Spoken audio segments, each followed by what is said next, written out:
শুটুঙ্গা নদীর উপর ব্রিজের দাবি এলাকাবাসীর। সে স্থান পরিদর্শনে এলেন জলপাইগুড়ি সাংসদ ডক্টর জয়ন্ত রায়।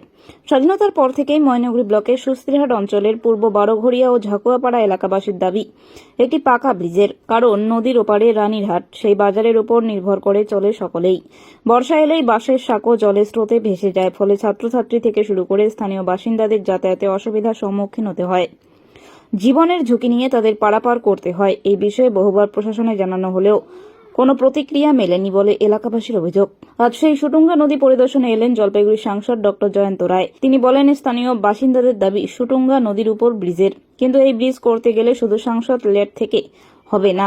এর জন্য স্থানীয় জনপ্রতিনিধি যারা জেলা পরিষদ পঞ্চায়েত সমিতিতে আছে তাদেরকে এগিয়ে আসতে হবে। সকলে মিলে চাইলেই এই ব্রিজ করা সম্ভব বলে জানিয়েছেন সাংসদ। এই বিষয়ে স্থানীয় বাসিন্দারা বলেন, আমাদের মূল বাজার রানীরহাট।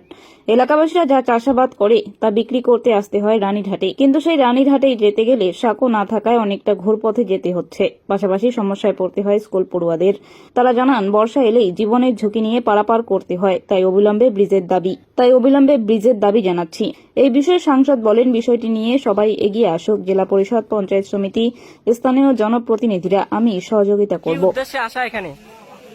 এখানকার বাসিন্দার একটা বড় ডিমান্ড হচ্ছে এখানে শুটুঙ্গা নদীর উপর ব্রিজ করা, কারণ এখান এপার এবং ওপার, অর্থাৎ ওই পারে রানীরহাট আছে, সেই রানীরহাটের উপর এখানকার মানুষ ডিপেন্ডেন্ট, অর্থাৎ ওইটার উপর নির্ভরশীল।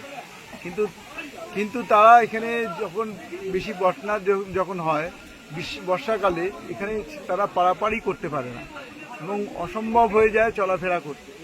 এই জন্য তারা চাইছেন যে ইমিডিয়েটলি একটা ব্রিজ হোক।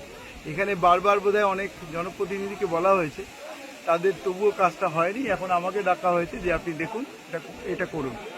এক্ষেত্রে আমার একটাই কথা বলার, এইগুলো নদী সাধারণত যে বাঁধগুলো বা এই যে ব্রিজগুলো, ছোট ছোট ব্রিজ, এগুলো সাধারণত ইরিগেশন ডিপার্টমেন্টের করে, সেগুলো হচ্ছে পশ্চিমবঙ্গ সরকারের।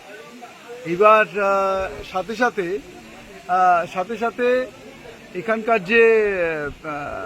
যে ব্রিজগুলো যেগুলো হবে সেগুলো কিন্তু তাদের মাধ্যমেই হবে। এবার আমার এমপি ল্যাড ফান্ড আছে, কিন্তু এমপি ল্যাড ফান্ড থেকে এত বড় কাজ করার মতো হয়তো হবে না। তো সে কীভাবে করা যায়, আমি সেই জন্য এখানকার যারা জনপ্রতিনিধি আছে, যারা জেলা পরিষদ পঞ্চায়েত সমিতির যারা আছে, তাদেরকেও বলবো যে আপনারা সবাই মিলে এগিয়ে আসুন, আমিও এগিয়ে আসবো, সবাই মিলে এই ব্রিজটা করি। ব্রিজটা বেহাল অবস্থা।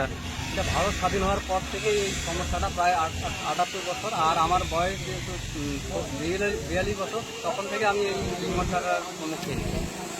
কি সমস্যা হয় যেতে? এটা বর্ষায় তো সাঁকো ভেসে যায়, অন্যান্য সময় তো সাঁকোর উপর নির্ভরশীল, আর বর্ষাকালে নৌকোয় করে জীবনে ঝুঁকি নিয়ে ছাত্রছাত্রী সহ একদম কিছু মানুষও কুচবিহার জেলার রানীহাটের উপর এবং পরিদর্শন করে গেলেন এবং প্রতিশ্রুতি দিলেন যে অবিলম্বে এখানে একটা পাকা সেতু তিনি ব্যবস্থা করে দিলেন। কি নাম আপনার? প্রশান্ত কুমার। এই জায়গাটার নাম? এটা পূর্ব বারোঘড়িয়া অভয়চরণ। ঠিক আছে।